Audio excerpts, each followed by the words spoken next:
Dr. Damir Škribec-Lariseger je stomatolog in podiplomski študent interdisciplinarnega študija o varstvu okolja.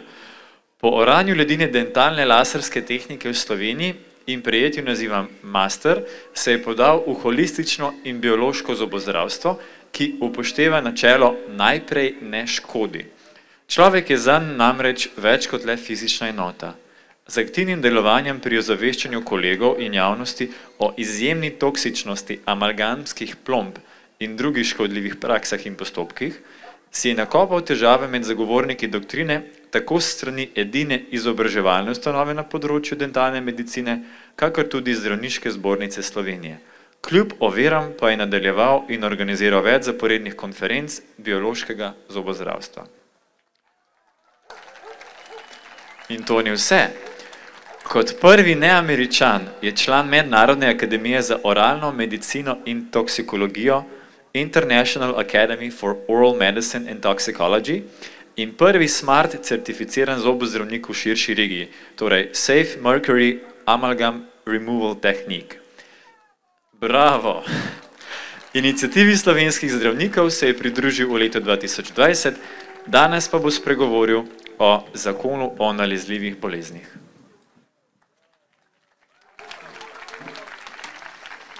Ja, hvala lepa za povabilo. Kdo bi si mislil, da bom kdaj stal tukaj pa govoril, ko smo v srednješolskih časih v Tivoliju počeli marsikaj drugega. Pa pravzaprav sem žalosten, da moram stati tukaj pa govoriti o tej temi pravzaprav. Če bi bili glasbena skupina, bi bili pravzaprav, ne bi bil Rainer naša predskupina, ampak bi bil njegov after party in na takem dogodku pravzaprav zastopam inicijativo slovenskih zdravnikov, ki bo v tem času obeleževala prvo oziroma obeležuje prvo obletnico delovanja. Bravo, bravo. In z tega vidika naše pogled na ZNB, torej zakon o nalezljivih boleznih in mogoče malo širše o situaciji, preden prepustim oder še zadnji zvezdi Tjaši. Torej, kako sploh bolezen ali pa zdravje uzakoniti, to kvečemo v tem zakonu so bolj smernice za obnašanje v primeru bolezni oziroma nekega stanja, ki bi terjala visoko smrtnost, kar pomeni smernice za delovanje civilne iniciative, za delovanje zdravja, zdravnikov, nikakor pa ne za izvajanje takšne represije, kakor se izvaja v zadnjem letu.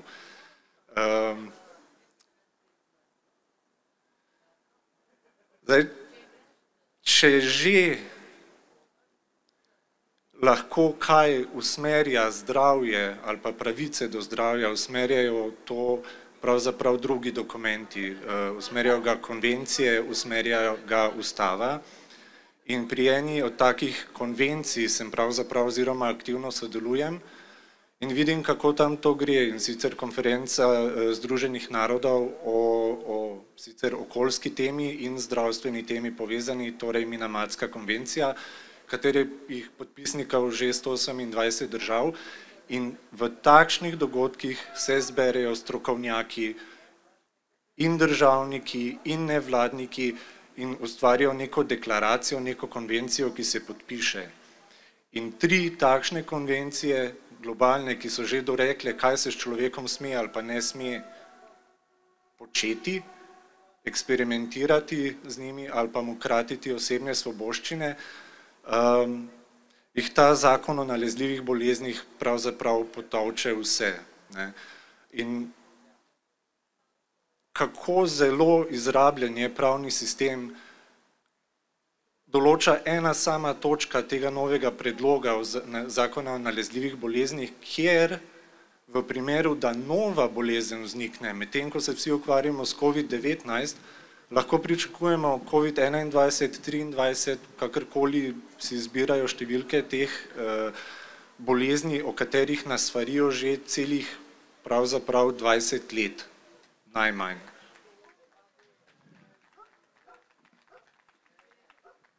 Filmi, nebroj filmov, v katerih je točno ta tematika obravnavana in je populacija kot taka masovno pravzaprav pripravljena na nek apokaliptičen dogodek in temu primerno smo se leto pa pol nazaj pravzaprav odzvali. V pričakovanju vala smrtne bolezni smo vsi dosledno bolj ali manj upoštevali predpise, ki so zapisani v ZNB-ju že prejšnjem, torej kako naj se obnašamo.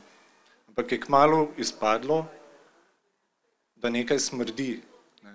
In tile danes prisotni, ki smo poslušali Rainerjev govor, vemo, da smrdi nekaj. Ne vejo pa tisti, ki so pravzaprav odvisni ali pa priklopljeni samo na masovne medije, v katere pravzaprav ta glas nikakor ne more prodreti. Z Juretom sva bila osebno na RTV Slovenija, na Radio Slovenija, ne morete verjeti, da so simbolike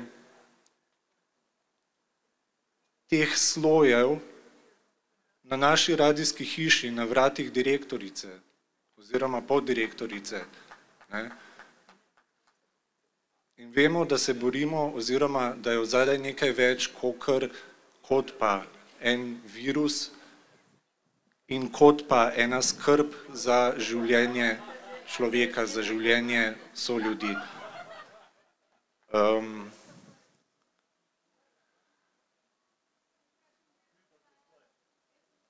Bom jaz zaključil pravzaprav, da ne grem v tok tegale z enimi besedami.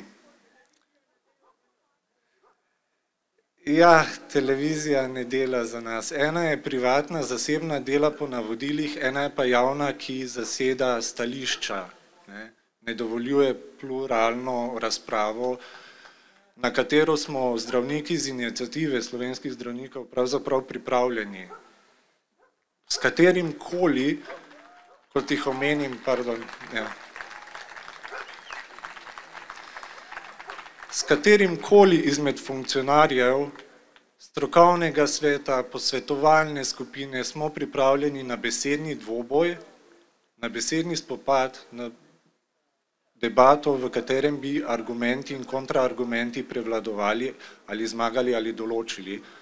In kot kontraargument ne sprejmemo, da WHO ali pa EMA ali pa katerakoli organizacija to reče, ker je to samo skrivanje odgovornosti za neko.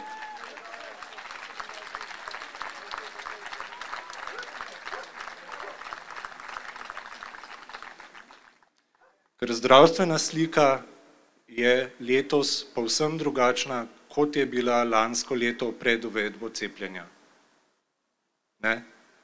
Sedaj so ljudje zares v bolnici, ampak v bolnicah so ranjenci globalnega eksperimenta, ki opravičuje zdaj leta vlaganj, investicij v biotehnologijo in v nanotehnologijo.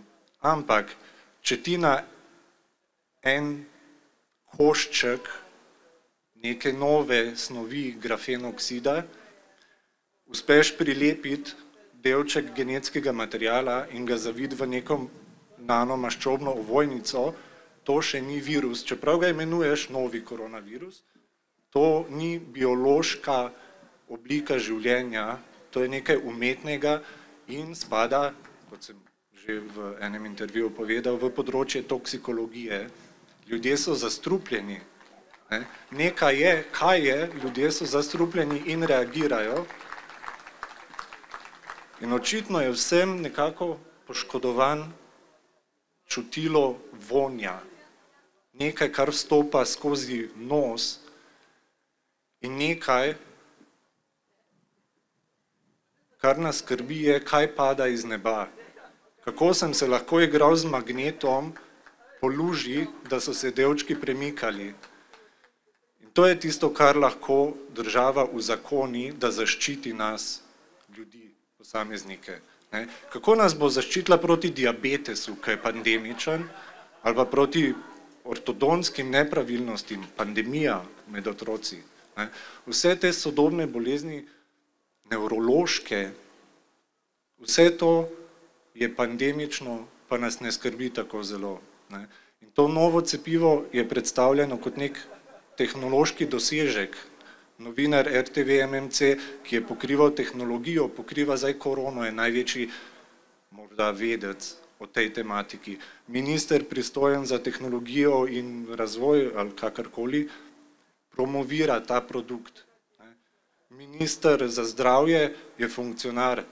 Minister oziroma direktor Nacionalnega inštituta za javno zdravje je funkcionar. Niso ljudi z terena, kot smo zdravniki iniciative slovenskih zdravnikov. Zdaj pa koliko tukaj vas je iz realnega sektorja, torej ne iz javne uprave, iz javnega sektorja, ampak iz realnega sektorja. In vsi ti smo pravo orodje te države. Kdorkoli si prebere zakon o vladi, v 1. členu piše, vlada je najvišje telo državne uprave, javne uprave, ampak javna uprava ni cela država, nismo vsi ljudje. To je en delček, en delež, ki si je namesto, da bi bil program v ozadju, zato da lahko realni sektor in ljudje imamo v miru poštimano šolstvo, zdravstvo, varstvo strani policije, varstvo strani vojske, civilno zaščito močno, tako se je postavil pač v neko sprednjo vlogo in premier ne glede na to levi ali desni. Jaz bi dal celotni ekipi zdaj dopust, naj si vzamejo počitek, ker so šli čez eno turbulentno obdobje.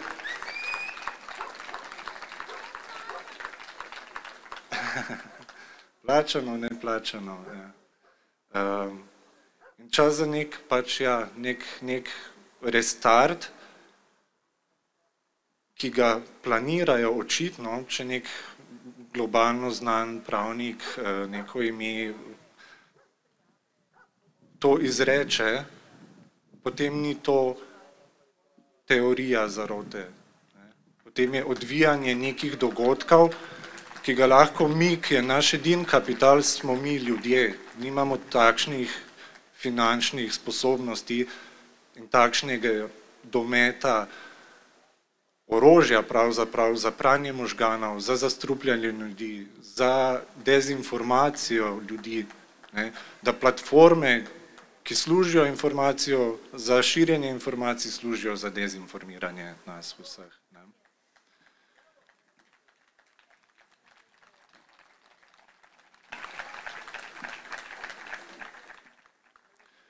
Zato mi je bilo v bistvu še posebej pri srcu zaključek Rainerjevih besed, Rainerjevega nastopa je, mi nismo programi, mi nismo roboti, mi ne moramo delati po naročilu, mi imamo srce in vemo, kaj je prav in kaj je narobe, samo naš glas se mora slišati, pa se bo, saj se vedno več ga sliši. Ja.